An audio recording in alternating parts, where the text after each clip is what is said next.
Kurnool district SP గారైన శ్రీ విక్రాంత్ పాటిల్ గారి ఆదేశాల మేరకు ఆదోని ఎస్డిపిఓ గారు ఎం హేమలత గారి సూచనల మేరకు మధు హాస్పిటల్ యాజమాన్యం అయిన గుర్రెడ్డి గారు ఇచ్చిన కంప్లైంట్ మేరకు అతని కంప్లైంట్ ఏమనగా ఎన్టీఆర్ వైద్య సేవల్లో అవకతవకలు జరుగుతున్నాయని, ఆ అవకతవకల మీద ఒక ఇద్దరు పేర్లు వచ్చేసి కమ్మి ఏనుగుల రఘునాథ్, వయసు 34 సంవత్సరాలు, బసాపురం గ్రామం, ఆదోని మండలం, కమ్మి అడివేషు సేమ్ గ్రామస్తుడు. వీళ్ళిద్దరు కలిసి ఎన్టీఆర్ వైద్య సేవల్లో అవకతవకలు ఉన్నాయని చెప్పేసి పీజీఆర్ పిటిషన్లు పెట్టి ఆ పిటిషన్లు విత్డ్రా చేసుకోవాలంటే 50 లక్షలు ఇవ్వాల్సిందిగా డిమాండ్ చేసినారు. దాంట్లో భాగంగా 39 లక్షలకు డీల్ కుదిరింది. దాంట్లో 5 లక్షలు అడ్వాన్స్ ఇచ్చేలాగా వాళ్ళిద్దరూ డీల్ కుదుర్చుకొని దాంట్లో అతని గుర్రెడ్డితో బలవంతంగా ఇది బ్లాక్మెయిల్ చేస్తూ నేను ఈ కంప్లైంట్ విత్డ్రా చేసుకోవాలంటే ఇంత ఇవ్వాల్సిందే అని చెప్పి చేయడం జరిగింది. దాంట్లో భాగంగానే అతనితో ఒక ఫోన్పేలో 10,000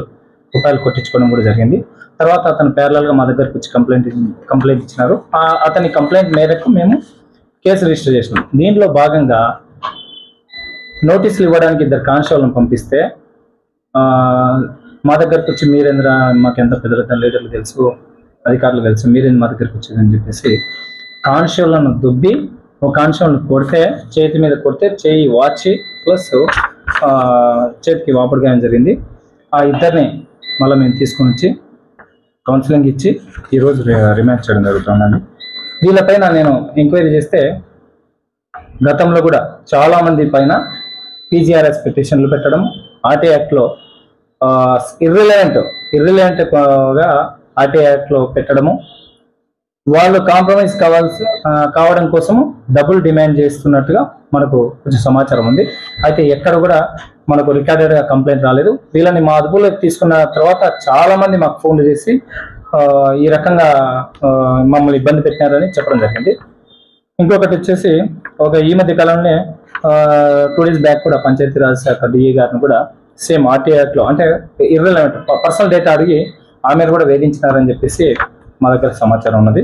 వాళ్ళని ఈరోజు 11 గంటలకు అరెస్ట్ చేసి రిమాండ్ చేయడం జరిగింది. ఇంకా ఇప్పుడు నేను ఈ సందర్భంగా తెలియజేయడం అనగా చాలామంది పిటిషన్ మెంబర్స్ లిటిగెంట్స్కి నేను ఒకటి చెప్తున్నాను. నిస్వార్థంగా చేస్తే సరే ఏదైనా ఇట్లా స్వార్థంతో స్వలాభం కోసం ఏదైనా ఎక్స్ట్రాక్షన్ చేసినా, డబుల్ డిమాండ్ చేసినా, బ్లాక్మెయిల్ చేసినా కఠినంగా కౌన్సిలింగ్ ఇచ్చి చట్ట పరిధిలో ఎంతవరకు గట్టి యాక్ట్ చేయాలో అంతవరకు గట్టి యాక్ట్ చేస్తామని ఈ సందర్భంగా తెలియజేస్తున్నాం. థ్యాంక్ యూ, అందరికీ నమస్కారం. సార్, మీరందరూ ఫిర్యాదు ఇచ్చేస్తారు. మీకు ఎవరైతే మొబైల్ ద్వారా మీకు ఫిర్యాదు ఇచ్చారో మీరందరూ రాతపూర్వకంగా మీకు ఫిర్యాదు? వాళ్ళు రాతపూర్వకంగా ఎవరేం ఫిర్యాదు లేదు. మాకున్న సమాచారం ఇండైరెక్ట్ గా సార్ వాళ్ళని వేధించినారంట అని ఇండైరెక్ట్ సమాచారం ఉంది, కానీ డైరెక్ట్ ఫిర్యాదులు ఎవరి ద్వారా అందలేదు. చర్చ మధ్యవర్తి ద్వారా జరిగిందా లేకపోతే ఎట్లా మధ్యవర్తి? డైరెక్ట్ గుర్రెడ్డి అనేవాడు గుర్రెడ్డి అనే వ్యక్తి టు కంప్లైంట్ ఎవరు అక్యూజ్డ్ ఎవరైతే ఉన్నారో రఘునాథ్, అడివేష్ అనే 2 వ్యక్తుల మధ్య జరిగిన చర్చ. ప్లేస్ వచ్చేసి శ్రీనివాస్ భవన్ పక్కల ఏంటది కృష్ణ భవన్ అండి. ఇంకా ఎనీ డౌట్స్?